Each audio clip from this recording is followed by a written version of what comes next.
हम सब बहुत लंबे समय से, और हम ही नहीं हमारे अनेक पूर्वज जाने कितनी पीढ़ियों से संघर्ष करते रहे हैं कि अयोध्या में भगवान श्री राम की जन्मभूमि मुक्त हो और उस पर भव्य दिव्य आराधना स्थल बना के, उपासना स्थल बना करके वेद शास्त्रों की विधि से भगवान को पुनः वहाँ पर विराजमान करके हम लोग पूजा अर्चना करें और अपने लिए धर्म अर्थ काम मोक्ष जो 4 पुरुषार्थ हैं उनकी प्राप्ति करें।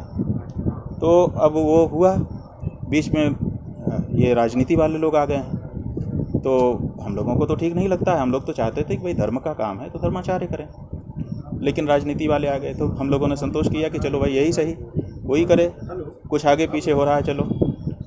लेकिन अब हम सुन रहे हैं कि मंदिर बनाने के लिए जो पैसा लिया गया है उस पैसे से मंदिर खरीदे जा रहे हैं और ख़रीद करके उनको तोड़ा जा रहा है। उनके अंदर की मूर्तियाँ कहाँ जा रही हैं, क्या उनके साथ हो रहा है, पूजा अर्चना बंद कर दी जा रही है। तो ये बड़ी चिंता का हमारे लिए विषय है। तो हमने सोचा कि इनकी रक्षा करनी चाहिए।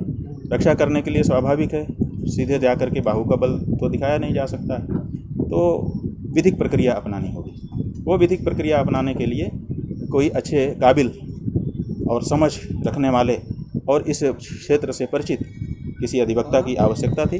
तो हमने देखा कि लंबे समय से अयोध्या में प्रतिष्ठा जिन्होंने प्राप्त की है, ऐसे श्री रणजीत लाल वर्मा जी हैं, जिन्होंने राम जन्मभूमि के केस में भी निर्मोही अखाड़े की तरफ से बहुत ही सुंदर पैरवी की। हम स्वयं राम जन्मभूमि के मुकदमे से जुड़े हुए रहे हैं, तो हमने कदम कदम पर इनको और इनके सुपुत्र श्री तरुण वर्मा जी को भी हम लोगों ने देखा है कि कितना समर्पण इनका भगवान के प्रति और मुकदमे के प्रति है। तो हमारे मन में इनके लिए श्रद्धा थी। हालांकि हमारे वकील नहीं थे, हमारे दूसरे वकील थे, लेकिन इनके कार्यकलाप को देख करके इनके प्रति मन में श्रद्धा होती रहती थी। तो आज हमको जब अवसर पड़ा तो हमने सोचा कि इन्हीं को अपना वकील बनाया जाए। तो हम इनके चैम्बर में आए, इनसे अनुरोध किया और हमें प्रसन्नता है कि श्री रणजीत लाल वर्मा जी और उनके सुपुत्र तरुण लाल वर्मा जी, जो दोनों ही अधिवक्ता हैं, इन्होंने स्वीकार कर लिया कि हम ये केस लड़ेंगे। अब केस बनाया जाएगा और आगे जैसी विधिक प्रक्रिया होगी, जैसा कि बताया जाएगा, हम लोग आगे बढ़ेंगे। कि 11 का एग्रीमेंट तो 14 में ख़त्म हो गया था, 14 का एग्रीमेंट तो 17 में ख़त्म हो गया था, उसके बाद 19 में एग्रीमेंट हुआ जिसके कारण ये हो रहा है।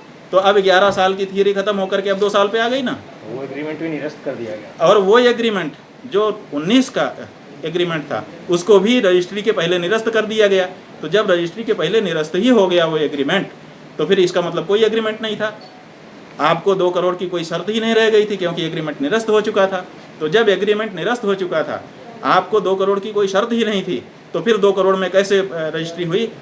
क्योंकि एग्रीमेंट तो पहले ही आप ही बता रहे हैं कि 3 रजिस्ट्रियाँ उस दिन हुई, 1 निरस्तीकरण की हुई और 2 ये हुई। तो बहुत सारे ऐसे पेंच हैं जिससे बताई गई कहानियाँ इनकी झूठी होती चली जा रही। आपने लिख दिया कि कोई विवाद नहीं है, जबकि उसमें मुकदमा निलंबित है, उसमें वक्फ संपत्ति है, वक्फ औलाद वो मुकदमा चल रहा है। इसी तरह दूसरे चीज़ें चल रही हैं। तो आपकी जितनी बातें हैं वो सब बातें झूठ पड़ रही हैं, इसीलिए लोगों के मन में शंका बढ़ रही है। जल्दी से जल्दी जांच करा करके अगर कुछ गड़बड़ी किसी से हो गई है तो उसको अलग करके फिर से पवित्र करिए ट्रस्ट को। यही हमारा अनुरोध, हमारी मांग है कि जिनके ऊपर आरोप लगा है निलंबित किया जाए, हटाया जाए, रिसीवर नियुक्त किया जाए अथवा अध्यक्ष को अधिकार दिया जाए और जांच पूरी होने तक कार्य से विरत रहें। अगर वो निर्दोष हैं तो उनका स्वागत करते हुए पुनः वापस ट्रस्ट में लिया जाए, अन्यथा उनकी जगह दूसरे व्यक्ति को लेना ही पड़ेगा। फिर तो कोई सवाल ही नहीं अगर वो जांच में दोषी सिद्ध हो गए तो। लेकिन जांच की जाए केवल